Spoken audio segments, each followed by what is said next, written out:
Are you good? Do you need anything? You need like a water? I think I'm Okay. over. What'd you do, bro? He's answering for me.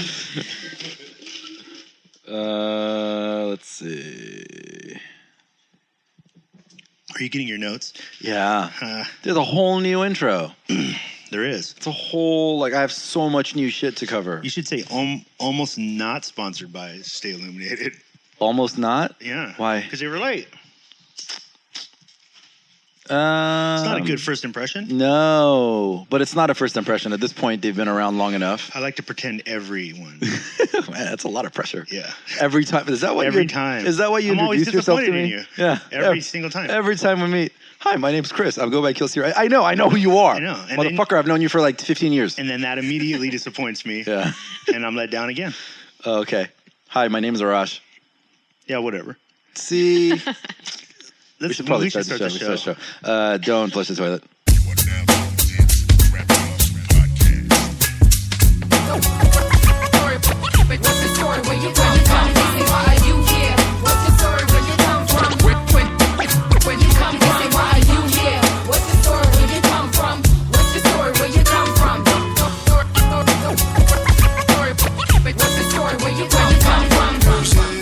Welcome to another first-time episode of the Crappy Awesome Podcast. We're your host, the Diego Brown Project. I go by Mr. Arash. Dog is licking my feet like there's... Stop. Like there's no tomorrow? Seriously. As if there's candy underneath my skin. We are Diego Brown Project. I go by Mr. Arash, even though nobody calls me Mr. And with me is KILLcRey, even though we'll just call him Chris. There you go. I remembered that part because that part's the same. That part's always the same. Good. The rest of this intro... Good. You remember your own name and the person who's been sitting next to you for 6 years. Dude, I know my name is Chris and you're Arash. Impressive, bro. I know. I know these impressive. things. Yeah. Okay. All right. We're, of course, brought to you by... This part's the same, too. We are brought to you by Platform Collection. Make sure you go over to platformcollection.com and check out all the content that's on there that will keep you lost for the next 6 hours and 20 minutes of your life. Mm-hmm. Exploring music videos, essays, all kinds of content. And while you're there, you want to check out our sibling podcasts. This is the part that's new. Yes. This is all new order. Life on the Road with 60 East. Yeah, I just forgot our... Yeah. See? I didn't know if we were going to keep that. We decided let's just decide now. Yeah, okay. Okay. There should be There should be some sort of a response every time I name one of the shows. I don't care what you do. That sounds pretty cool. I really don't. I just want something. There's really... Wait, hold up. If you don't care, then how can we care? You know? That's You're so right. true. Yeah, that's legit. Broke you down, bro. I do care. Thank you. Okay. Really though? Really though? With Cookbook of LA Symphony. Do we keep introducing him as that? I'm gonna see him today, Cookbook? Man. No. I mean, he's so... Do we say KILLcRey so much of Diego Brown bigger Project? now, right? He's so much bigger now than everything. Yeah. It's just Cookbook. Is he eating a lot? Is that why? He's earned it. Okay. Yeah. Is he gaining? I think he's writing a cookbook. Oh, really? He's come full circle. Is he seriously writing a cookbook? Maybe. God, because that would be fucking amazing. I know. I'm thinking I'm going to sell him on that. You should absolutely do that. Yeah. Well, if you're listening, Cookbook, you should do that. Orchestrated with Noah James and Lisa J. Yeah. Who do also have their own podcast network you should check out. Oh, what was the noise for them? It's like an orca. Oh, it's like a woof? It's like an orca. No, a wolf is, oh. I don't know. Do the other one again? Oh. Okay. We're going to just sample that right there. That's awesome. Proof of Life Radio. It's still posted by Kali, right? Yeah, for the time being. We haven't done the thing yet. No, we haven't. We're doing a thing. It's coming, though. Also, Status Escalate. Yeah. Hosted by Kali. Yes. He's got another show. Yeah. That he's starting, started already. Yeah. Bars Weekly on Dash Radio. Yeah, started last Friday. Okay. So he's going to be giving up one of these other shows? Possibly. Okay. Possibly stepping down. Yeah, let us know. There may be the first annual Platform Collection host search. You know, we can do something like America's Got Talent. Yeah, it makes it like inaugural. It's not annual yet. Yeah, inaugural. Wait, hold on. Annual? Like every year we want to find a new we'll host? fire them and just get a new person. God. Yeah. That way we could go any way with it. Yeah, but I don't know if you can trust people to vote for this kind of shit. Remember when MTV did it and they got that fucking weirdo I voted think in? we'd be down for that. Yeah. Send us to weirdo. Did you hear about there's this scientific exploration boat in the UK where they opened it up to the public to vote for it. And they named it... the public, the people, in their infinite wisdom, came up with the name Bodie McBoatface. Wait, say it again? Bodie McBoatface. So, of course, they said, no, we're not going to do that. They came up with some sort of that's historical... bullshit. Yeah. But then they named one of their other smaller ships. I mean, what does that say about America? I mean, not even... That wasn't America. That wasn't even What America. does it say about the world, then? That people just don't take shit serious? No. Well, yeah. Well, then, yeah. We're trying to live in that world. I'm with that. I'm with Bodie McBoatface. Me too. I mean, this show's called Crappy Awesome. Yeah. The Ghetto Blaster podcast hosted by Ricochet. Pretty fresh. Hosted by Muds One. Muds One. Is that what you got to do? I don't know. It just came to me, though. Okay. It seems good, right? Some sort of marketing media genius. Yeah, thanks. That's why you've been doing this for however many years. Of course, the 2Mx Hologram podcast, always going long and strong and hard. And with a pimp limp. Yeah. He has no choice. Shut up.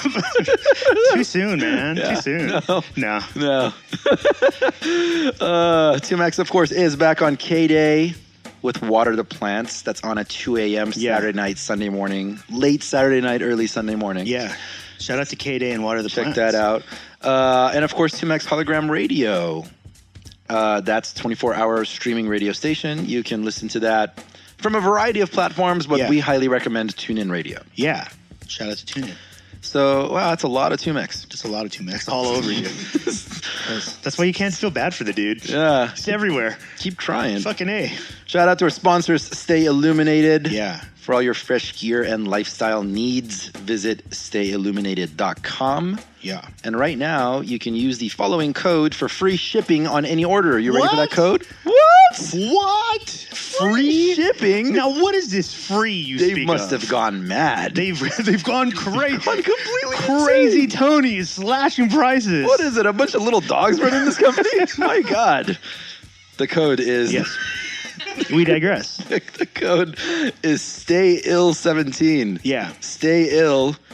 Please tell me that. As in the name of the company, and 17 as the year. I guess. Number. We're not. I mean, 17. That's not what we do. We make clothes. Yeah. We don't think of numbers. We don't. Well, it's the team. Yeah. I mean, we don't actually do anything. We talk about it. Yes. On a recording. Yes. That's all we do. Yeah. We're not good at math. And also make sure to peep our creative partners over at watertoplants.org. Water your fucking plants, guys. Seriously, they die. They're alive. Unless they're cactus. Yeah, don't water those. You don't have to water those. You can drown it. Water to Plants is a music incubator in LA. Go to watertoplants.org and learn all about that. Or tune into the last episode where we talk about it endlessly. Mm-hmm. No. Follow us on Instagram at Platform Collection. That is one word all spelled out. Or on Twitter at Platform Collect. With no shun. And of course, shameless plug, Burner Podcast. That is hosted by yours truly. For those of you who don't know, yours truly means me, the person who's speaking. That's over at burnerpodcast.com and covers the Burning Man community and abroad hippie stuff. Right? What about broads? I said the Burning Man community abroad. Isn't that what you would say? It's also U.S. It's not only abroad. Does it always mean the international international Burning Man community? Yes, I like that. There you go. I like that. It covers the That's international. my idea, by the way, so you can't use it unless I too tell late. you can. We've been doing it since episode 1. Oh. Yeah, we did one on Africa Burn recently. What do they do there? A lot of the same shit that they do here. You know what's not? But in Africa. But is it? Because it's very deserty there, right? Or no, Sierra. Where Plains? this particular place is also pretty deserty. Okay, so, but they live there though. It's like 6 hours outside of Cape Town. Yeah, I feel like their burn should be like at a tropical island. You know what I mean? Because they already live like in the desert. It used to be on a beach environment, is my understanding, and like they had like monkeys and stuff, and people drowned. Yeah, no, now it's not in the middle of nowhere. Yeah, somebody fucked that up. That one is like 13,000 people as opposed to Burning Man, which is like 70. So it's a little smaller. Wowzers. But it's still, fucking. I mean, 13,000 is still pretty fucking. Yeah, good. 13,000 is no joke. I don't know any. I'm trying to think of the last hip hop event I went to where there was 13,000. Jay-Z. Yeah. Wasn't your last performance like 13,000 people? 1401. But I didn't want to just throw that out. Yeah. That would be showy. that would be. I don't know how they fit all of them into the bar, but it's 50% capacity. Yeah. I'm sure the fire marshal was not happy about that. You know, blaze our own path. Yeah, blaze is the word. Yep. Yeah. That was a marijuana reference. It was. I just wanted to clarify that. Should I tell them about iTunes and Stitcher and stuff? No. Yeah. Okay. No, please do. Guys, if you're listening to this on iTunes, Stitcher, TuneIn Radio, or Spreaker, go over to platformcollection.com and you'll hear every episode all the way back to episode 0. Where nothing happens anymore. We don't say anything. Yeah, I saw you getting ready. I got really excited about that. Yeah. Damn it. Just go there. Cool. Illsamar's here. Word. What's up, guys? What up? This is her first podcast. It is. Come on and groove with me. Come take a cruise with me. No time for foolery. I'm on this groovy beat. Ain't got no time to wait. Come like a tidal wave. All we can do is pray that we gon' be okay. Home food, mama cooking in the kitchen. Sunday morning vibes, and you know that I've been missing. Birthdays and some holidays, you know I never listen. On my hustle, gotta skip, you know that I've been in it. But that's the cost I pay. Living by the rhymer's way. I know they think it's just a face, but trust me, gotta show the way. He's the potter, I'm the clay. On my Christian Bell today, moving through the dark night. But trust me, I'ma find a way. On my mobile, move like automobiles. Gonna pay off these bills with these words that I feel. That's a statement, but it's bigger than a payment. I do it for the people who need more than some change, man. Come on and groove with me. Come take a cruise with me. No time for foolery. I'm on this groovy beat. Ain't got no time to wait. Come like a tidal wave. All we can do is pray that we gon' be okay. Come on and groove with me. Come take a cruise with me. No time for foolery. I'm on this groovy beat. Ain't got no time to wait. Come like a tidal wave. All we can do is pray that we gon' be okay. Take a lift, we can ride in the spaceship. We can see the sights, recognize the creation. Take a look inside, we can find what we're chasing. You can criticize, but my God is amazing. More amazing than the bills on his beat. Back in the day, I used to ride to unleash the beast. Devilish thoughts inside of me. Grew a little wiser and changed my degree. I'm always on it, you know I'm hooked on phonics. Make them sound melodic, keep them shining like a Rolex. Ain't that what you call it? Forget it, I'm not stopping. I'm rhyming till the days and you can catch up if you're pacing. Are you nervous? Just a little bit. Really? Yeah, just a little I always bit. wonder what is it just the environment maybe, or because there's dogs running around, there's crazy shit happening. Definitely the dog's not. I think it's just somebody asking you so many questions for a period of time, you know. We're just going to talk about ourselves. Yeah. You just We haven't even sit asked there and not say anything. You're here to just be a part of our conversation. That's cool with me. Chris, what's going on with you? No, I mean, I think you're one of those artists that I think I reached out to you maybe a few months back now, right? I think something like that, about sending your music over, because I'd seen it and I was like, and I'm a fan, so I was like, yo, I want to put this up on our site. And you follow, like, so far, I can tell you, if you haven't followed the show, like, you follow this kind of traditional path, probably unbeknownst to you, but that we've seen through other artists where they put out some music, kind of get some attention, people start talking about it a little bit, then you start popping up on flyers. And then that's like a whole new thing. And then you start running the circuit of like media like ours, or, you know, like the B-side shows or the underground hip hop blogs, Cypher Effects. Like, you start doing that circuit. And we've seen, I mean, here's the thing, like, we had Gavlin's first podcast. We had Reverie's first podcast. That's pretty awesome. So we've been able to see, Wow. So I'm glad to be mentioning those names. So we've been able to company. see like this kind of path, when at the very least you're starting to get attention that may have not been there last year. Is that fair to say? Yeah, that's actually really fair to say. It was not there last year. Okay, why do you think? I think I didn't really I didn't put myself out there as much because I really didn't believe in my music. And that's just being honest. You know, the past mixtape that I have out is actually still on my website, which I always contemplate whether I want to put it up or take it down, just leave it there. But it's called Medication. And half of that mixtape I'm not proud of. I think it's garbage. And then the other half, it's okay. I'm still not proud of it. So because of that, I guess I had fear to really put myself out there. And so you completed it and then listened to it and immediately felt that way? Like immediately? No, immediately I I think as any artist, you think that your stuff is the best. Okay. And then it started aging weeks, months, and I was listening to it again. I was like, shit, this is horrible. Who else? Who else were you listening to? Like, as far as maybe what are now like your peers, like in like the underground independent scene.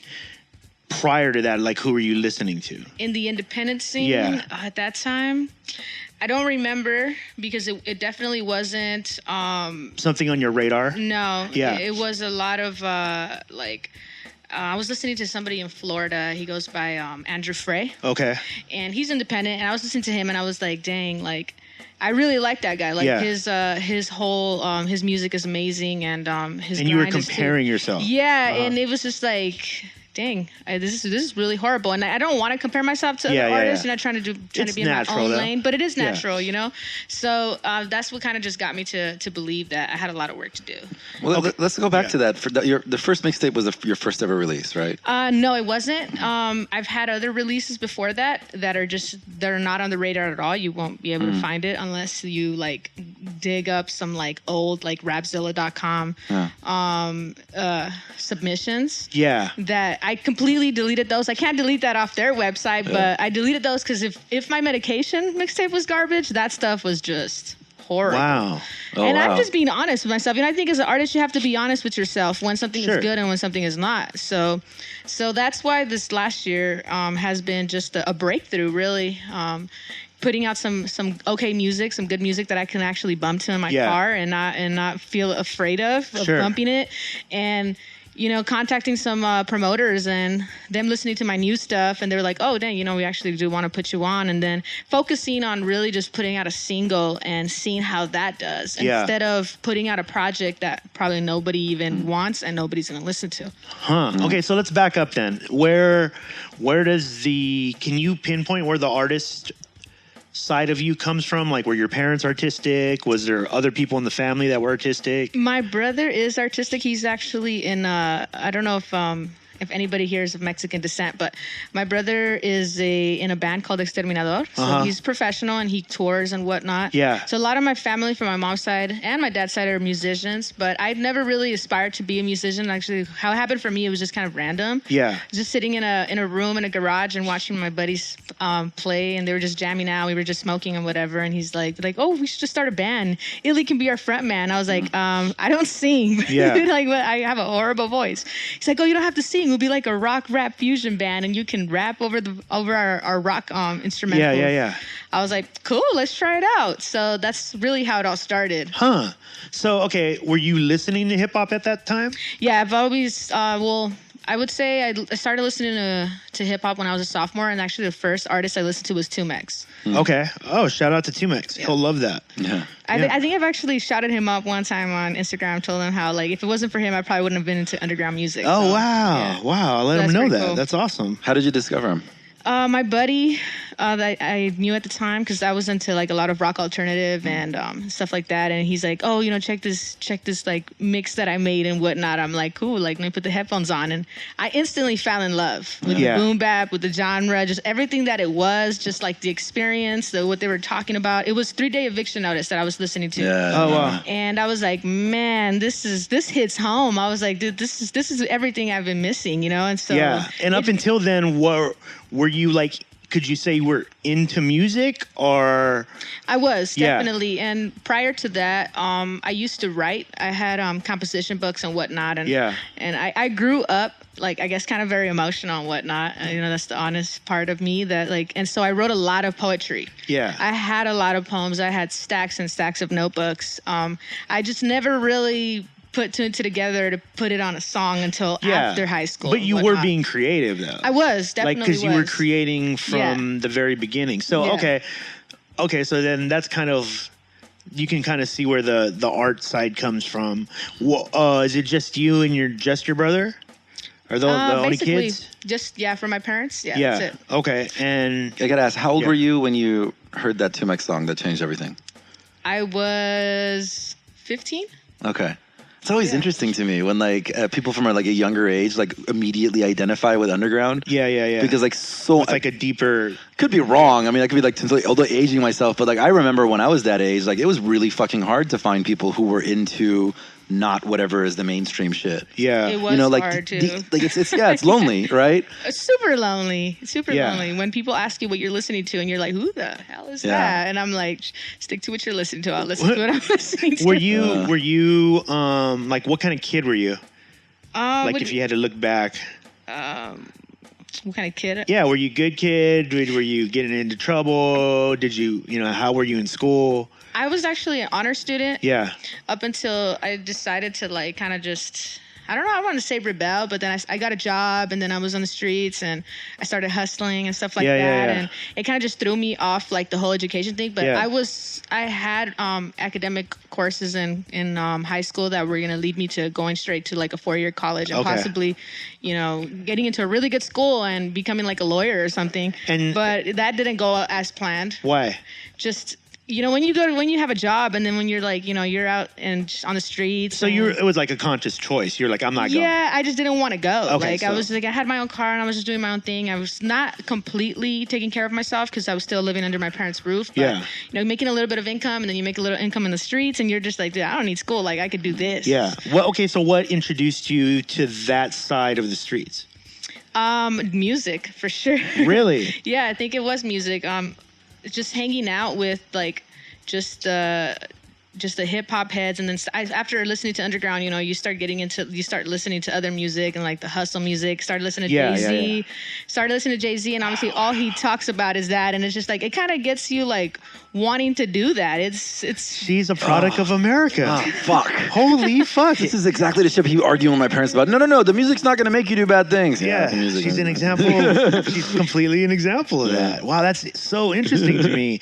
So, okay. I keep hearing Too Short's song. Was like Getting It? Yeah, Getting It. Like, you're just basically described. Your life was the first verse of Getting It. Oh, man. So, yeah, that's how it really went for me. But I don't regret it one bit. Yeah. I don't. I mean... Well, how did that part of your life end? I went pretty bad. I got arrested. I got a couple felony charges. I went to jail. Got my house raided. Wow. Just some really bad stuff happened. And, once I got out of that and I just still wasn't really like straightened up a bit and I just still kind of doing my thing. But actually met my videographer, which is Amalia. She's standing right there. And she kind of just like helped me out and said, you know what? Like, you want to live like this for the rest of your life, or do you want to do something with your life? And I was like, I don't want to live like this. I don't want to be in and out of county anymore. Like I don't want to do that. So I straightened up, stopped doing drugs, stopped being on the streets, literally changed my number and let go of that past life and started a new one. What are you like, do you mind talking about like what drugs you were doing? No, I don't mind at all. I talk about it in my music, so I don't care. So what was it? Or what was your drug of choice? My drug of choice would definitely have to be weed, obviously. Yeah. And pills. Pills. Any type of damage. Like a lot of Oxycontin and Xanax and stuff like that. Yeah. So let me ask you this. As somebody who has like been in that world, tell people how prevalent are pill usage? Like Oxycontin. How prevalent did you see it? What do you mean by that? Like would it surprise people, the amount of people that are using Oxycontin?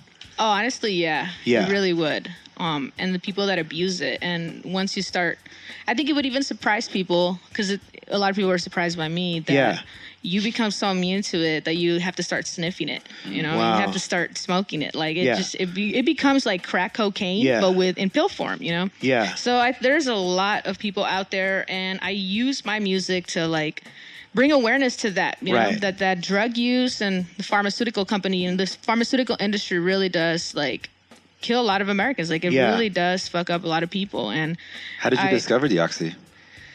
When was the first time you had it? When was the first time Was it like I had a casual thing or like? It was because I was into psychedelics more, like LSD and shrooms, and here and there I would do cocaine, but it wasn't really my thing. I didn't really like that upper feeling and whatnot. And I think one of my buddies who he he used to do a lot of opiates, a lot of opium. He would smoke opium, and he's like, oh, look, I got these pills and whatnot. And I'm like, well, let me give him a try, you know? And it just happened like that. You know, you end up at places where people are just doing drugs when you're in that environment. You end up at here and there doing this and doing that. Next thing you know, you're like smoking meth and you don't even realize why. You got from point A to you don't. Like, and it's just drug abuse is crazy, man. Let me ask you this, because I'm thinking, okay, so you're like a model student for a chunk of your life. Are your parents, like, what are your parents going through during the time of, like, you going from model student to, like, holy shit, she's fucking out on the streets hustling? Like, how the fuck did that happen? I actually just wrote a song about that, too. It's kind of funny that we talk about it. Yeah. My dad and my mom, obviously, they're not going to take it very nicely. Yeah. But I didn't really get kicked out, but I kind of got kicked out in a way. Yeah. So it ended up being, like, what does that mean? Unpack that a little bit. Well, my dad kind of just like disowned me, really. He's like, I don't want anything to do with you. Like the last time I got locked up and I was just begging my mom to like, you know, like post bail and like, dude, let me get out of here. You know, I don't want to be in here. And my dad's like, dude, just leave her in there. Yeah. Like, let her learn on her own. Like, if she's not going to learn if we're telling her, so it is what it is. They didn't take it lightly. My mom was always there for me, though, when I was living out on my own and I was just dead broke. Like, literally had no food to eat. I was so freaking skinny. I was doing drugs. My mom really had my back. She came through and, like, always used to feed me and whatnot. But my dad, he just didn't really care. He was just like, it is what it is. Like, when you were saying, like, when you were describing what your dad said, is there a hint of you understanding where he was coming from? Like, is there a part of you that went like, fuck, I was pretty fucked up? Not like, before, but now yes. Yeah. Like, as just through the years and growing and, you know, like learning more, definitely, you know. Yeah, like, and that people deal with it in weird ways. Yeah, definitely. Yeah. And I don't blame him. Like, I think it made me who I am today, just being strong obviously, and whatnot. You know, like, if he would have allowed that to happen, he would still kept me in his household. You may be dead. Yeah, exactly. Yeah. I probably would be dead. I probably would still be a druggie. I'd probably still be on the streets. So, in a way, I'm thankful for everything that happened and the way it did. What is their ethnic background? Your parents? We're Mexican, actually. Both sides. Yeah, everybody. I'm from Mexico as well. Okay. So, I think that's another thing. Because I saw the Arabic writing on your arm, and I was wondering about that. I know. Don't want to talk about that. But okay. Okay. All right. No, but we're all from Mexico. You were born there? Yeah, and they're already older. My dad's in his 70s. Okay. My mom in her late 60s, so they're super old school. Very, like, traditional. Sure. So that definitely, you know. Yeah, that was like a definite clash, right? Oh, super ego hurt for my dad. Like, whoa, what are you doing? You know, you're not supposed to do this. You're my daughter. Yeah. That's tough. It's like I had a family member who went through a lot of what she's describing. Yeah. And that's always got to be having this conversation with people who are going through that, because on one hand, if you continue to enable your whoever your family member is, like, to continue to come back, you continue feeding them, you continue giving money, there is a much higher chance that they're never going to actually quit versus, like, if you drop them completely and say you're cut out, and that fucking sucks. Like, that's like the hardest thing ever. And you tell any parents to do that, they're like, well, you don't know what it's like to be a parent. You're right. I don't.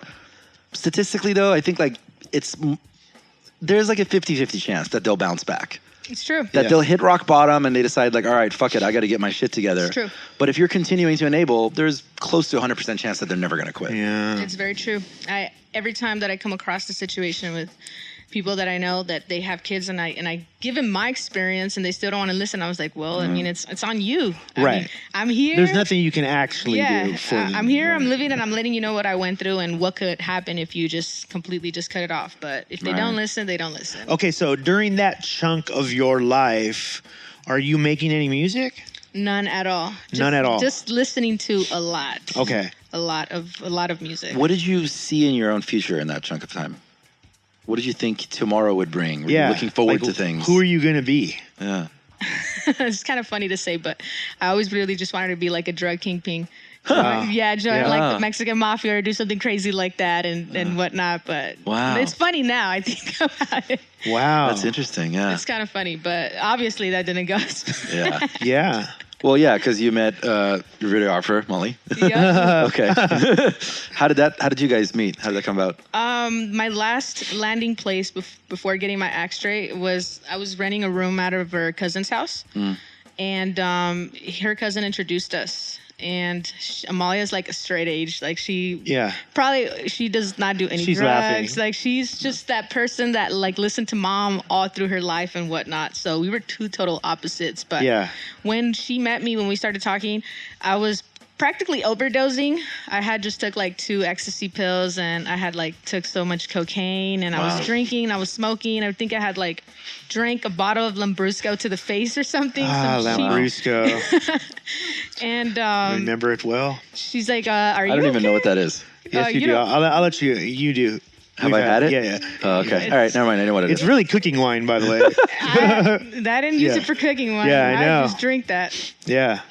So I was practically overdosing in the den, and she's like, "You want some water?" I'm like, "Nah, I'm cool. I'll survive." She's like, "Are you sure? I think you need some water." I was like, "Nah, I'm okay. I'll survive." But then she made me drink the water, and I literally, she probably helped me get over an overdose right there. So she is like literally and figuratively saved your life. Basically. Basically. And then how did you guys start connecting and bonding? Just we had a lot of similar views in the way where we wanted to do something more, but we just didn't really have the right people around us. Like she's an aspiring filmmaker, and I kind of just like I've always been that like regardless of being like a drug addict, I've always been the positive person in the group, and it's so funny how that works. It is. Yeah. It is actually. You see that funny. often. It's actually pretty funny. Yeah. I would always be that person just trying to like give people positivity and like, you know, better yourself, but really like I'm on drugs, so I don't know how you better somebody while you're intoxicated. Yeah.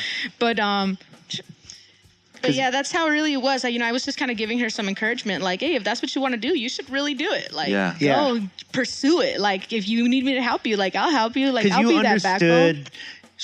Which maybe I don't know how much she knew at the time, but you understood what inspiration was because you already have the artist mind, and you realize at some level, I think all artists know this, you can lean on each other. If you can, like as artists, when you connect, you can lean on each other. That's true. That's usually why artists find communities. Right. You know, because they understand. Really, like for me, my understanding of it is just like the utilization of more energy in a at least a positive direction. We've talked about this a lot over the years, like so much about that thing that artists have in common, which is like we're all creators, all human beings. We have an instinct to create. It's just the ones that we can call are like the genetic breed that are the artists. Yeah. Are the ones that we have this like antenna connected to whatever source creation is, and like it's too loud. We can't go about dealing with our day to day without this like I need to create something, you know? I like that. And so like that overwhelming drive is usually what brings a lot of this pain because we're trying to navigate what most of the world tells us the world is supposed to be.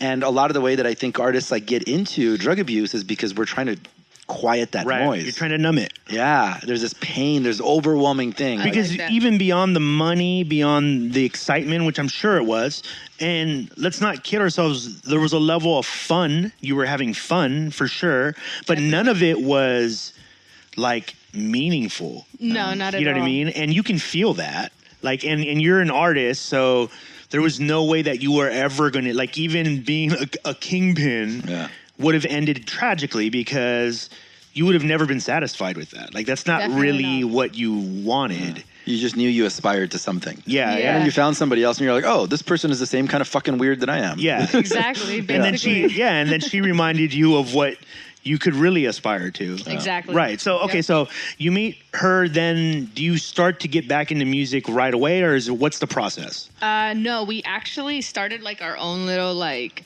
I don't know if what you would call it. We were throwing shows, and we had like a weekly show at the Airliner on like Tuesdays, promoters, and whatnot. And then we were doing a lot of those shows in our city in La Puente, and so we had an event company, and then we also had a networking company. So Got you. we knew a lot of DJs, we knew a lot of artists, we knew a lot of people. So we're like, okay, so you guys can come to us. From where?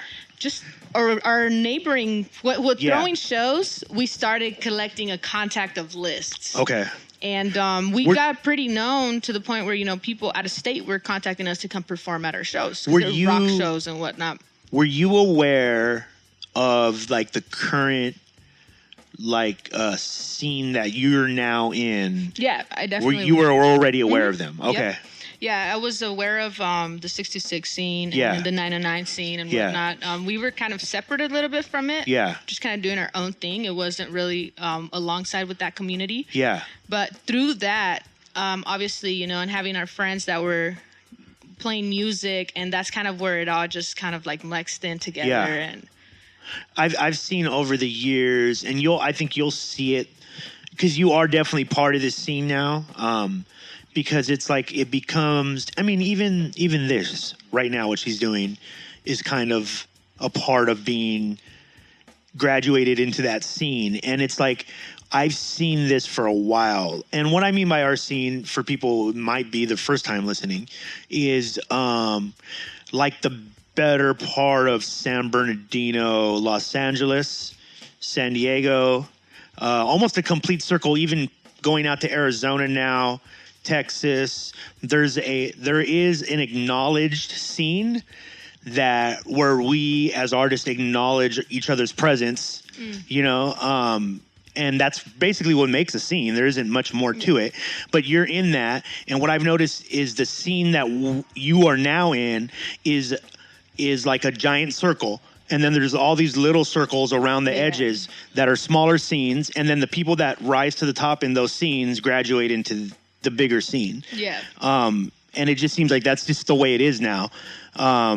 Which is your mic out? Yeah, it is out. Perfect. It worked exactly how I wanted it. Oh. Wait, hold on. Check it. Check it loud. Check. Okay, hold on. Go for it. Yeah. Oh, there it is. Yeah, that's weird. What happened? That's an old trick. What? Anytime a channel drops out like that, you just push it to the peak, and it'll usually turn it back on. Nice. Yeah. Right. Good to know. Yeah. You learn something new on every episode of Crappy Awesome. The more you know.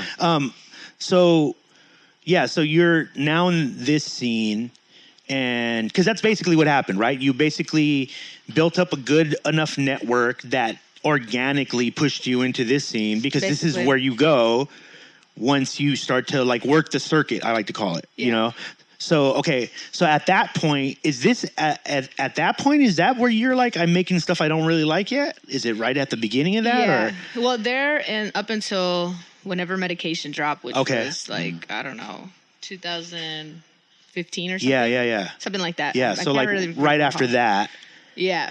Right after that. Okay. So how much was it you becoming aware of your own skill, and how much was it you starting to like interact with artists at a higher caliber? I think it was just knowing. I mean, also because if you listen to the music, it's, it has a lot of God references and whatnot. And so being as in like, I am a Christian, and if it's bad enough that a lot of Christian music isn't really that good. So if you have crappy music and you're a Christian, you automatically, aside from that, I am a female artist, like, that's just another female Christian artist, And those labels just like, they're awful, especially for a female to hear them, So I was like, okay, I have to stop like surrounding myself with people that are not making good music, and really just reach out to the ones that are, and put myself in there so I can want to inspire to be better, and come through with a better verse, a better bar, some more metaphors, some better similes, and just really get creative. Because if you're just doing whatever it is that you do well, most people will overlook, even if they disagree with you. They're just like, yo, she's dope though. And there's like I've seen a bunch of artists go through that phase of realization of self, and then just being like, this is who the fuck I'm gonna be, and everything starts to fall in line. Yeah. And that's right exactly after that. What happened. Yeah. And there's also like, because I've seen it plenty of times too with artists that like, I feel like the art gets lost in the message. Yeah. Like they're so obsessed with the message. Yeah. Like, they forget you're still creating kind of, like, you're like the message is, the message, let's be honest, right? Because you make very personal music. Yeah. The message for most of us making music is only as important to like to them as it is to like maybe someone who knows you a little well, because nobody can really know you. Yeah. For you, it's super important, and you're like, oh, this because you're basically putting your life out there. Yeah. But most people are only going to connect with little bits and pieces of that. You know, that's just the way it is. Like, there's no way around that because nobody's you. There wouldn't be a necessity for an Illsamar. Yeah. You know, because everybody would be doing it. I've seen this in a lot of different styles of music and different communities where you have an artist who really does, they want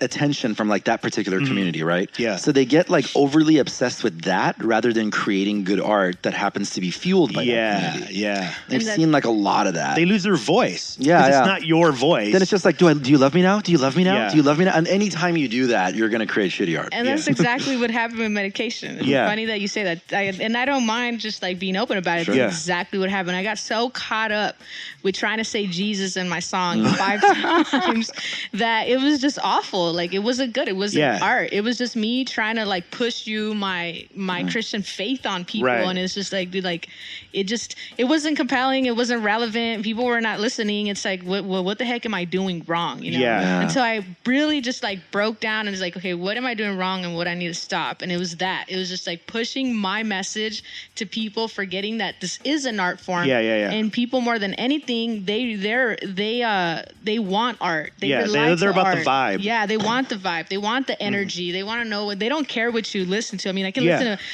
to Brother Ali, and I know that, you know, I'm sure he's Muslim. Yeah. And so I can still listen to that. Yeah. I can still vibe with it hard, you know, and I don't mind that. Yeah. Being a Christian. And he doesn't hide it at all. Yeah. So it's like, it really is about the art and not about the message. Although it is the message, you know, you still want to put the message out there. The art needs to be. Well, to me, it's Let me like. tell you something, Chris. Every interview that we've done over the years where we're speaking to like a younger artist, and there's like that moment that we talk about afterwards. I'm like, that was the moment that I saw like, oh, she's gonna fucking blow. Yeah. That was it right there. Yeah. The fact that you were like you're feeling all that now at such a young age, like this early in your career, good stuff. That's like you're ahead of the curve. You're way ahead of the curve. I've got so many 30-something-year-old artists that I've had this conversation with, and they don't get it. Like, dude, they're not doing that bad either. They're getting like attention. Yeah. I'm like, oh yeah, that's where they're missing it though. Yeah. Like, you got a crowd chanting for you, but that's only about as far as you're gonna go. Yeah. But you're gonna keep going because you're going deeper and deeper into what's compelling, what's universal, rather than like, I got attention from my community. That's all I need. So what you came in, that's so crazy, because you came in through like Tumex, like being introduced to Tumex, and Tumex is probably one of the most far to the left people I know, right? Like, I think even like he acknowledges. I just literally. Just the other day, dude, Tony, by the way, Tony from Stay Illuminated's here. Shout out to Tony. I was at Tumex's house and I asked him, I'm like, dude, I've never asked you this. Like, do you believe in God? Like, I hear you reference God, but what is that to you? Like, really? Because I've never asked it, and you've never broken it down. And I know he's not Christian. Like, he's outspoken about that, but he has faith, and he prays, and he acknowledges that he prays. And like, it's a very interesting thing that he has fans that are from like all walks of life. He has Sikh fans, he has Muslim fans, because the greater message is just love. Like, that's literally the greater message. So if your message is love, there's no competing against another message. Your message is love. Like, how can you compete? Once you do that, it's not love. You know, that's war. And like, so when you make music, and this is one of the things that attracted me to your music, and thanks for doing the pros, by the way. You did pros for us with shout out to Mighty Muds. That was awesome. And by the way, shout out to Mighty Muds, because he went hard in the paint for you, because he told me, because I wasn't up on it, and I was like, he was just like, dude, no, you got to check her out. We got to have her on, and I'm so happy we did. That kind of made me nervous when he told me that. I was like, dang, well, now I got to come correct, because if not, I'm going to make you look bad. Yes, you would have. You would have. No. Yeah, and we would have fired him. And we would have fired him, and that would have been the end of his career. Yeah. No. I think that We're only half joking. One of the things that attracted me to it was I thought at least I felt like, and I don't know if you feel this way, but I felt like you were pretty versed in performing already. And that's something I've always has attracted me to artists, people that are pretty free. You seem very free. And you know what I mean from an MC standpoint. You're in the pocket a lot, and you'll smile, you'll act out your words. You're more, you rap the way I like people to rap. You know what I mean? Because I feel like there's no lying that you wrote this. You know what I mean? There's no discussion on whether or not she really believes this, because you're acting it out every time you perform it. Well, I'm glad you think that way. I definitely think I still have a lot more to work on in that area. Yeah. To be a lot more free. Yeah. But it took a while to get there. Yeah. Yeah, it really did. Were you did you feel like you were a natural performer, or did you have to work your way up? Were you super nervous? Oh yeah, definitely. Are you? How nervous do you still get? I still get that initial, just depends if I'm doing a brand new show, a new venue, then I get the initial little butterflies in my stomach. Yeah. Oh dang, I'm about to go up there. Yeah. Half of these people are gonna hate it, half people are gonna like it. Yeah. And you just have to deal with it. And then after that, I'm like, okay, cool. Let's just do it and let it be. Caught up in the mix, in a huddle full of tricks. Not for kids, not for kicks. Who's gonna rinse my mind off this? Who's gonna tell me I've been fixed? Seize the moment when I'm pissed, instead of wishing the abyss, sin that exists in the hisses, last dismissed. We're all caught up in the same old world. Tell the wind he could take your referral. He could take it to the ends of the earth, let your mind rebirth. Watch him hurl. No time to play the game that you've been playing, cause you've been divided by the ones you say that are decaying. Okay, it's true. Members are divided, the cast is new. Ain't no way to hide it, suicide came through. So I hit him with the 1-2 jab. Flesh in a rope, can't clap back. Hold on to hope. I've been stabbed, but I gotta tell you that I ain't mad. No, I ain't mad. This bag of tricks is bound to pass. I got no time and pass no mind. I wanna live, but I defy. Soon enough comes suicide.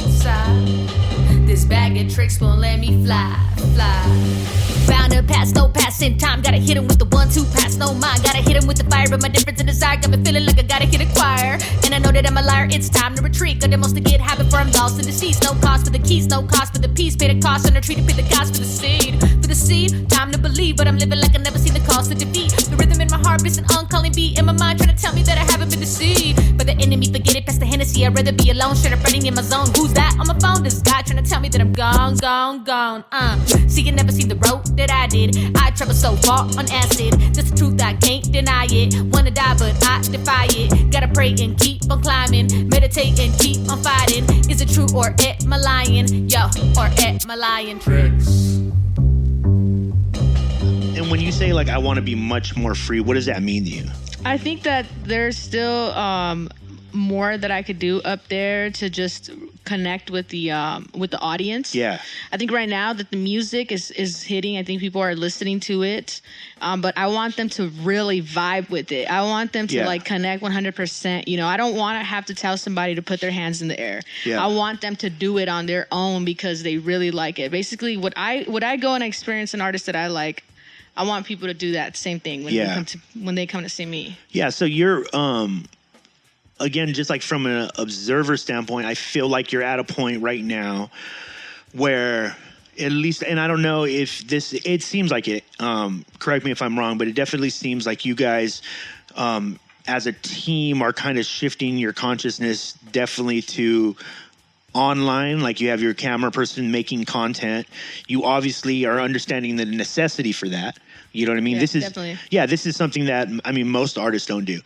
In which you should completely be doing this, because you could listeners have... who can't see is we're being filmed during this whole process. Yeah, because the amount of content you can pull out of this, you'll have... I just know for a fact you'll have a year's worth of stuff if you just chopped it all up. You can have clips. You can use audio in different places. You can have little drops of introductions to videos. There's so much. How many songs are we... there's a bunch of songs that the interviews are on now of artists that have been through the show. Yeah. But that's what I'm saying. You're you're conscious of that. And were you always conscious of like, because you kind of come from a promotion background as well. Yeah. Did it translate online, or was that a learning process? No, it was definitely a learning process. The advice I gave to many, I never took myself. Yeah. So it did come from the promotion. It did come from like the networking and whatnot. I consider myself a pretty good manager and administrator. Like if I wouldn't do music, I'd probably find an artist that I really believe in and just go 100% well, you still for might. them. Yeah. So, you never know. So it definitely came from that. But I don't blame artists because it's not cheap to have a videographer coming around. Yeah, sure. I'm lucky because she's my roommate. And, and we invested in all the equipment together. Yeah, but at some point a discussion had to happen for you to invest in each other. That's true. It's very true. Yeah, and that's what most people don't do. That actually happened recently. Yeah. We were putting all our energy into other artists and forgetting that there's an artist at home that we need to put energy into. Yeah. So I do that a lot. I love to help people. I love to help every people grow. Yeah. And where can I help? What can I do? Like I don't care if I have to drive out far to do this for you. That I forget about home. Right. So not recently until like this year, really everything just started falling into place. The things I need to do in order to get there. All the things that I've already used for other artists, basically just use them on myself and just put the formula together and hope something comes out. Do you think that because you're saying the formula, I mean, obviously you pay attention to, I see, obviously I'm paying attention to the amount of content you're starting to put out as far as like just interacting with your audience, letting them know you're there all the time. All things that become tedious things that most artists I think we've had on the show have said they hate. Yeah. All of them wish they didn't have to do it. But at this point, and you're definitely from at least a generation artist-wise that understands like that is the game. It is. It changed so much. Like I talk about this with Amalia all the time. Like it isn't what it used to be. Like you could go to an open mic and you never know, you could get discovered right there. Yeah. And that's how things used to happen before. Absolutely. And it's just, it doesn't work that way anymore. Like wherever you want to land on, like if you don't have a following online, people don't really care. And it's not just about having the followers. Like people want to see the interaction in the comment section. Yeah, you have to prove it. Yeah. You have to prove it. And it's why Reverie has to post 40 times a day. Exactly. And because I love they demand that stuff, though. No, I do too. I'm a big fan of it. Yeah. But she has built up a demand that people want to know all the time. Exactly. But she built that up through her music. Right. So for me, that's completely fine.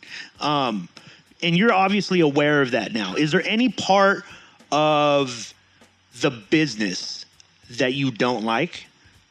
No, because I know that music is a business. Do I like industry? You're right, Arash. Yeah, I'm just jealous. Yeah. Do I like the industry? The industry is so corrupt. Like we all know that. That is what it is. Yeah, it is what it is. It doesn't matter. Even in the Christian industry, I've learned that it's so corrupt. Yeah, like, it's a business. It is. It's all a business. Music is a business. So you kind of just have to deal with it, and it's all right. Just know how to like separate the two. Like, okay, I'm gonna do art right now, but I also have to remember that I gotta do what I gotta do. Yeah. And how do you do that? Do you have to like physically spend some time switching mind focuses? Like on today I'm artist mode, tomorrow I'm in business mode, or is it always playing at the same time? I think it's always playing at the same time. And I think a lot of it comes from my day job. I'm an operations manager, so I get to see like all the things that come into my, all the income that comes in when we have to do, we break off like certain things. So it's always there, and it's just when I have to write, I just have to write, but it's all, the mentality never leaves. The business mentality part of me just never leaves. Right. It even just goes into my art sometimes, because if I can give somebody a little bit of my wisdom and my knowledge, why not put it in the music to have people listen to it? Right. Absolutely. Yeah. Why do you think people have a problem with that so with much? What? The switching? No, like the making money off your art. I mean, we've talked about it, and I've thrown out some examples of like the corruptibility of art through. I acknowledge that, though. I think it has more to do with like the way our brains are wired. Yeah, like it's about switching energies. Like I mean, this is like a dramatic generalization here, but it's more like right brain, left brain work. Yeah, yeah. And I think it's physically exhausting. Uncomfortable. Yeah, to switch back and forth. Look, it's this is a silly example. Amazing, silly example, but like you know, like you hear somebody talking on the phone on a bus or like on a trolley or whatever, right? And you know how it like irritates you. Oh yeah. And I mean, I'm like a pretty zen person, but it still like irritates me. And I was reading about why that is. The way that is that human brain is constantly like autopilot. What the human brain is always doing is it's filling in gaps. Right. You see a little bit of something, your brain fills in the gap. People say a sentence, you might hear 6 words out of the 10, but your brain is filling in those words that are missing so you can understand what the person is saying. Yeah. In a conversation with the phone, when somebody's having on the phone, you're not hearing what the other person is saying. So your brain is constantly trying to fill in the gap of the information that's missing. Even if you're not paying attention to the conversation, even though you're saying like, I don't give a fuck what they're talking about, your brain is doing that. And your brain gets tired. Yeah. And the way that your brain communicates to the rest of your body that it's exhausted is by sending stress signals. That's the way that the brain just operates. Smart and guy. then translates into... I read a lot of pointless crap. Yeah. That's good stuff. Yeah, but which is why meditation is so important. Yeah. You have to like shut off. in the moment, right, to let it rest. And I think that's why artists have a difficult time. I'm completely one of them. Like, have a difficult time switching back and forth between like business mode and creative mode, because creative mode draws more from the left side of the brain and the or whatever side. And it's not 100% this side or that side, but I think generally that's what's happening, is the focus areas in your brain have to keep switching, and that's what gets draining to people. It kind of makes me wonder if I'm kind of weird then. Because you're weird. I like both. I love the numbers. Yeah. No, you're definitely a type. Yeah. Because we've seen it tons of times. No, because if you look through history at the amount of people who are phenomenal prodigies but didn't have the business mind, and vice versa, by the way. I've met a lot of people on this journey. We have who are like, they're hustlers, like great business people. They want to be artists because that's like glamorous to them, but they're not. Yeah. Like I wish so vice badly. versa. Yeah. People that like they want to be hustlers. Yeah. And just you're not. Yeah. You're just not. And then there's the balance. Right. Yeah. And the idea, I think, is to find like the creative play, for example, in the business. If you can find a way for your brain to focus on it as like creative play and you don't feel it that it's draining, you've won. Which I assume you do because you're into it. Yeah. So it's fun for you to like watch the YouTube videos and study like numbers on how like Instagram is going, and like those are all things that like I've always been into that. Like I've always been into those types of things, but I also know what that's done for me personally over a long period of time. I know that it can touch into like depression and anxiety. Did you deal with any of that? It's true. Every day I always remind myself that the numbers are not everything. Because I could have 4,000 views, but if only one person really liked the song, then all those 4,000 views were just meaningless. Yeah. So I always remind myself that the analytics are important because you want to see how many people are being reached. But it's not everything. So. Yeah. I think I know Arash has said this many times about like it just being evident who's doing the right work. It's not up for argument. Yeah. Like you can't fake it. Whatever people say about any of the people getting numbers, it's why SP could drop a video and there's 30,000 views that like later in how many? 4 hours? 4 days? 40,000. 40,000. Amazing, right? Love that new album, by the way. Oh my God. That's freaking out. By the way, SP, you're a fucking genius. This is the best album he's ever done. It is. It really is. And by the way, let me say this. Finally, you did it. I'm just saying, we've had this conversation before. I was just talking to her how I remember we booked him at the airliner once. Yeah. And that was like back in the day when he wasn't charging a lot. I can imagine now. I'm like, I don't even want to contact him because I don't you even know what it is. Contact the guy now. Right behind you. Oh man. But so, super awesome. Yeah. So, but that's what I'm saying. Like, you can't. I've heard enough argument against what he's doing and none of the argument is ever good. I haven't heard one good one yet because you don't get that without work.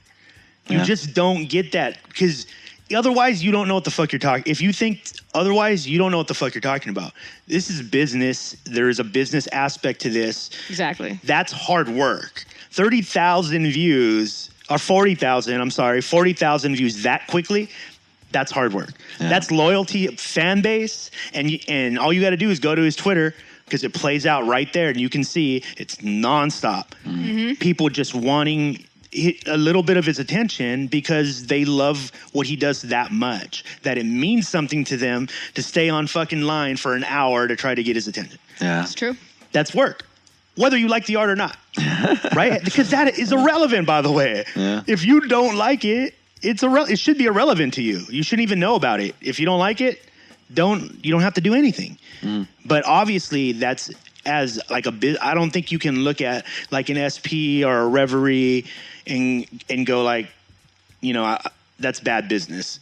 It's fucking great business. I don't understand half of the commentators on Reverie or Self Provokes, Facebook or Instagram. Like, how could you not enjoy what they are doing? Yeah. They have exceeded like all the odds, yeah. Like independently, like whether you like the music. I like Soft Provoke's music. I'm not a big fan of Reverie's music, but I love what she has done with herself, her brother, just like everything that she's built, how she's done it, being so connected to the fans, traveling to Europe already like 4 times. I don't even know. I think I've lost count already how many times she's already gone out there to tour. Like, that's amazing. Like, and it really is the business side of it that I really want to tackle and really just like go all in because it's what it is. Like, as much as like we don't want to as much as that we don't want to admit, hip hop is changing. It's changing a lot. Sure. And it's like little by little, boom bap. You're not hearing it anymore. At least not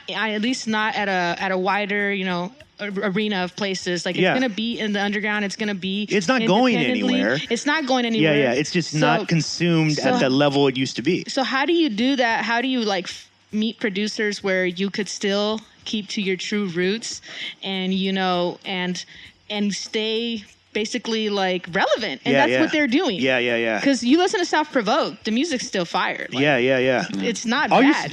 Me, all I've seen is, because we've had the pleasure of seeing them early on, and it's just growth.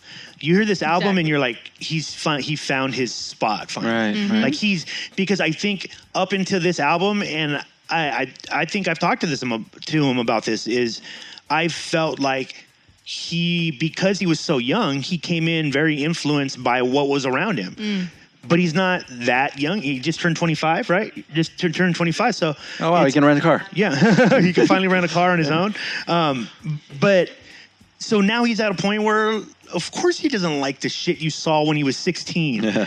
Of course, that would be weird, by the way, if he was still just wearing big baggy clothes and backpacks and like, dude, he's 25. Yeah. He's in the wine. Oh, I know. I've seen that. Come on. Like, you grow up. That's what happens. And it's always weird to me when people are like, they're surprised by it. I know why they hate it, because they hate it because, relevance. Yeah. They're looking for relevance. But because if they feel like if something they like doesn't exist, then what does that say about them? It just means that you're into something that a lot of people aren't into right now. And you should be cool with it. You should be cool. If you're like a boom bap fan, you should be like, dude, I don't care what else is out there. I'm just into boom bap. That's what I'm into. And that's perfectly okay. That's perfectly fine. I'll still buy my boom bap albums all day. Yeah.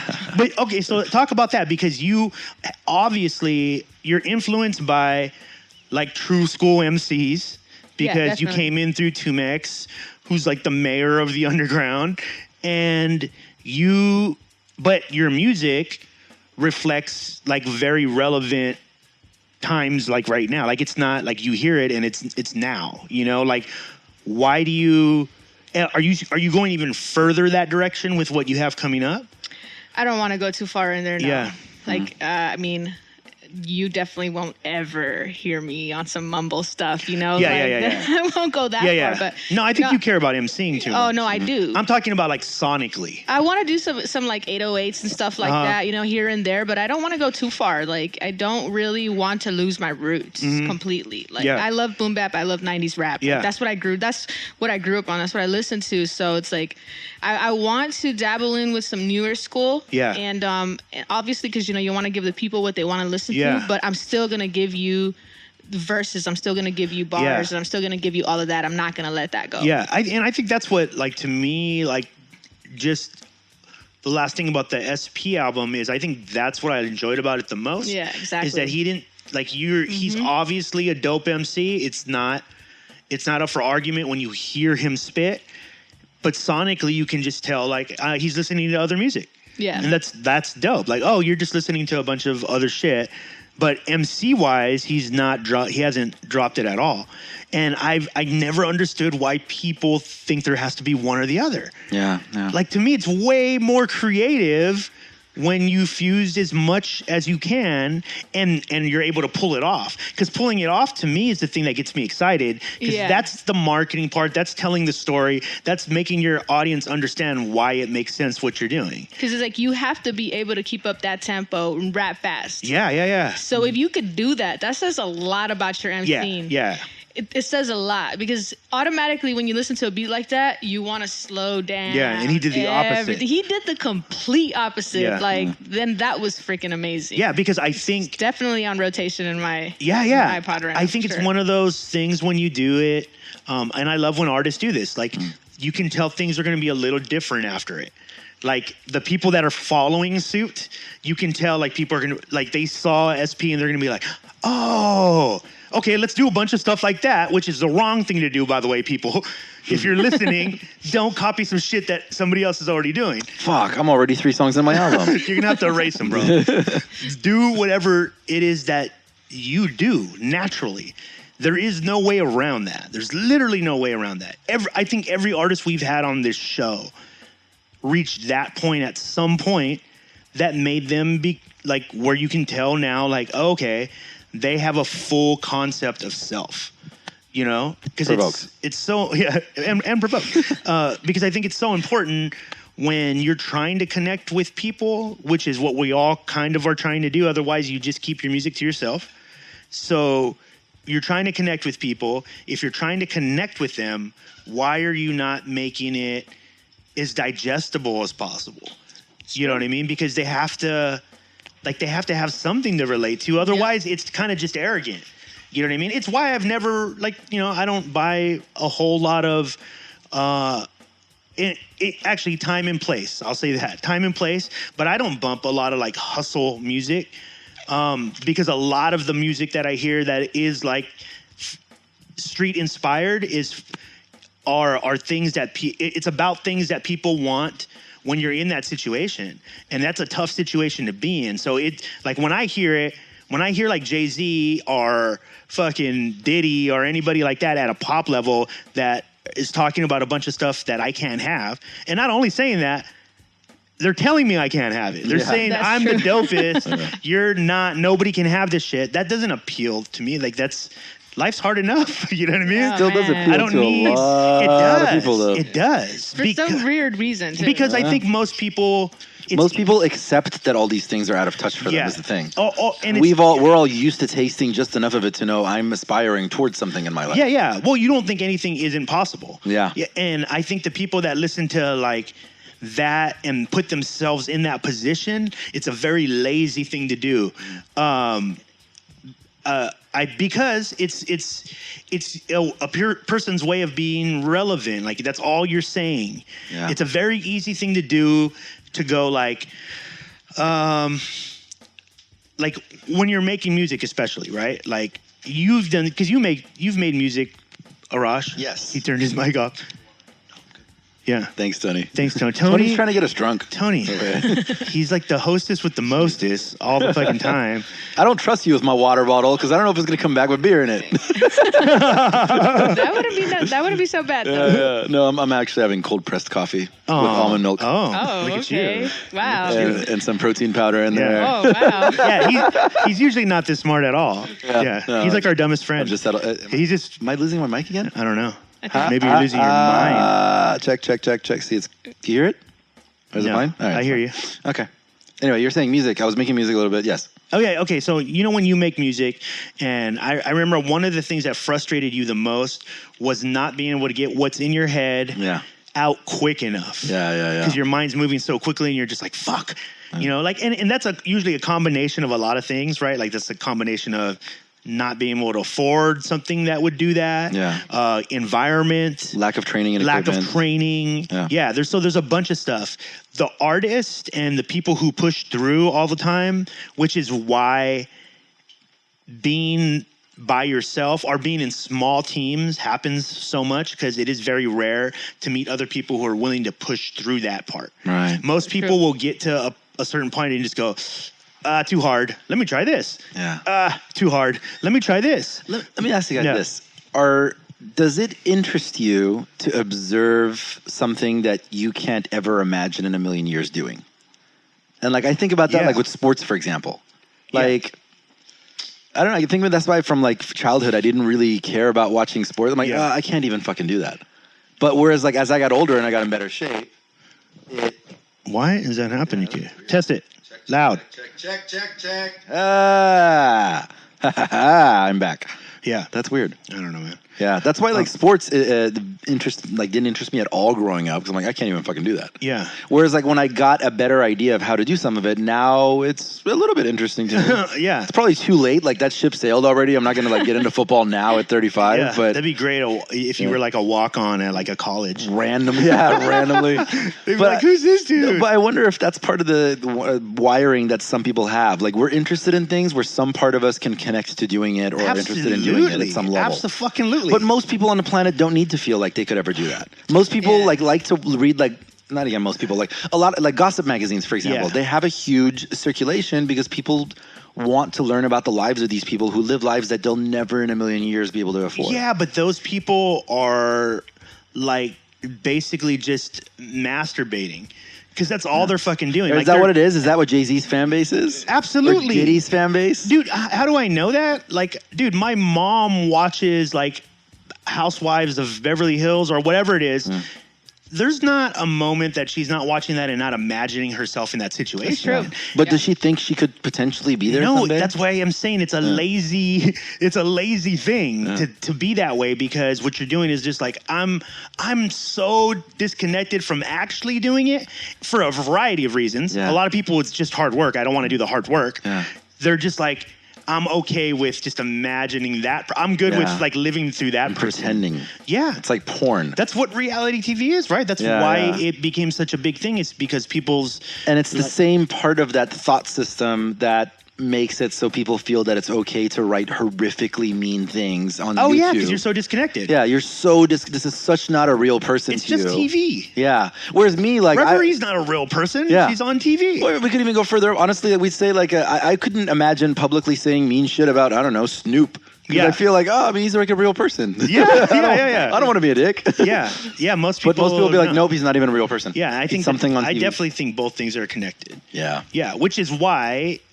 as you start to develop as an artist, we talked about this actually on the way up here, is that your circle gets smaller and more refined. Yeah. Because you start to realize the value in specialties. That's a big thing. Yeah. That's a huge thing. And a smart person will give value to people with specialties, because they should be given value. That's the most valuable thing than somebody who just wants to be another cook. Right. Like, I much rather have another cookbook. I'd much rather have enough somebody, of those people. Yeah. I'd rather have one is enough. One is enough.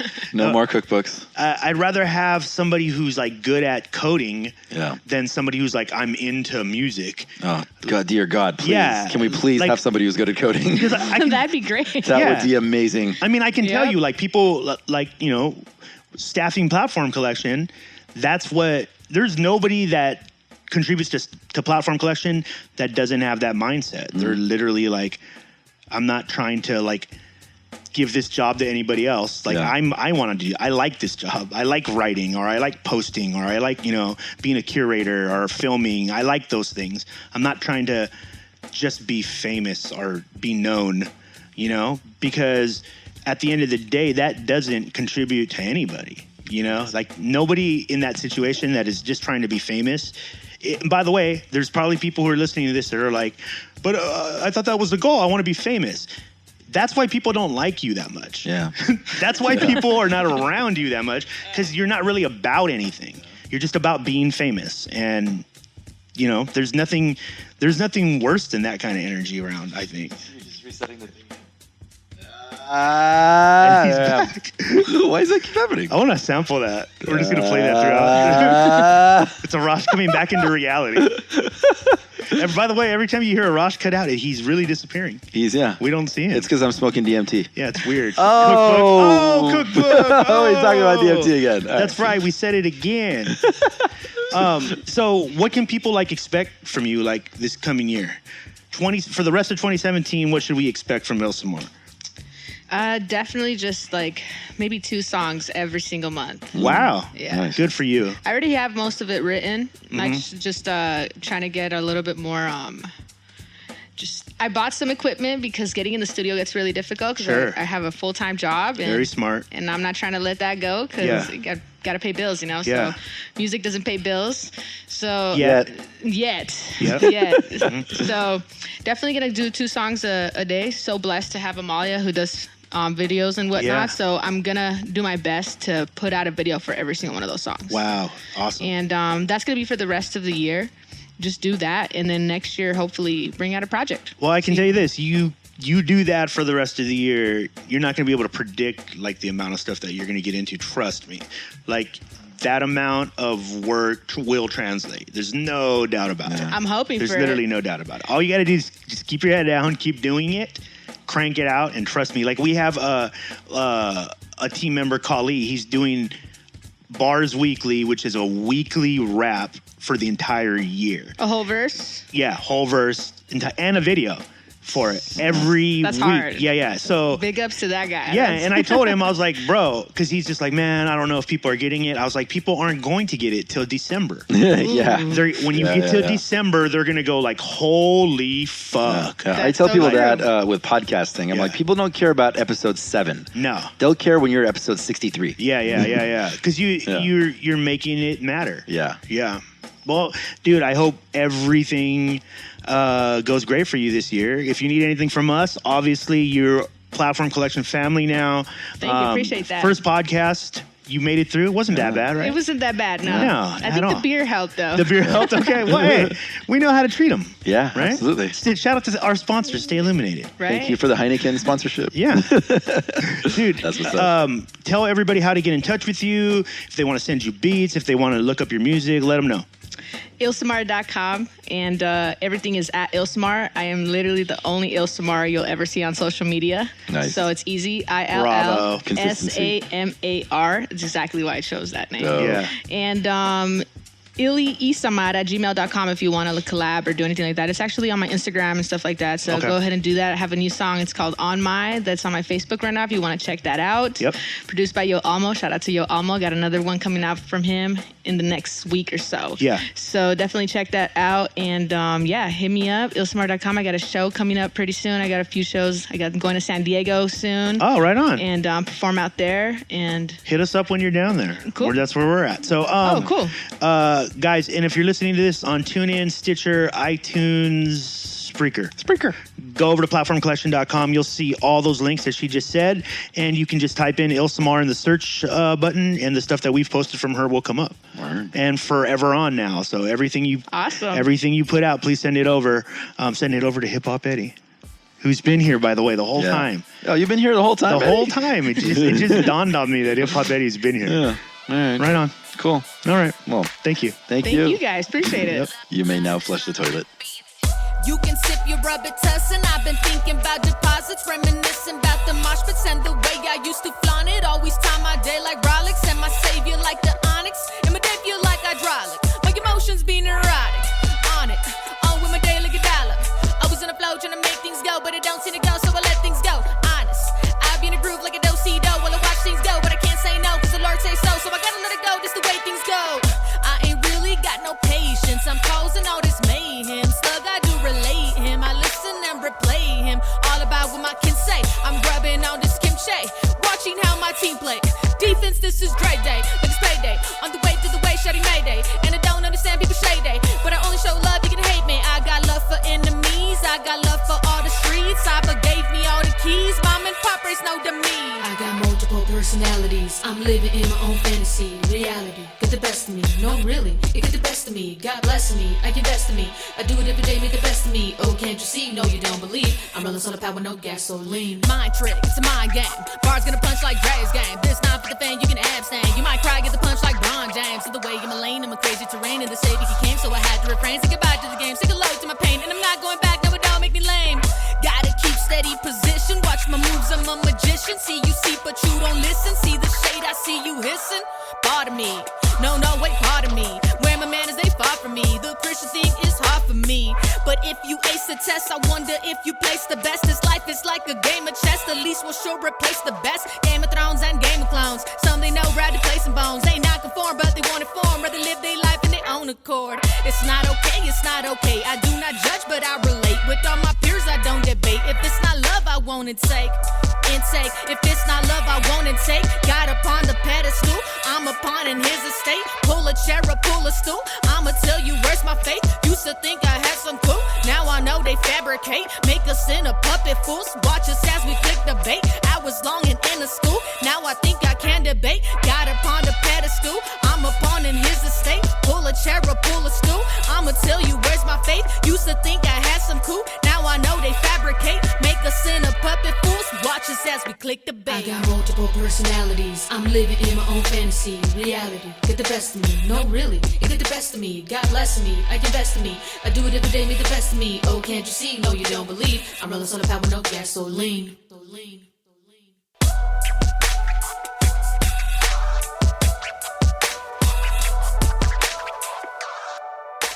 Brought to you by PlatformCollection.com.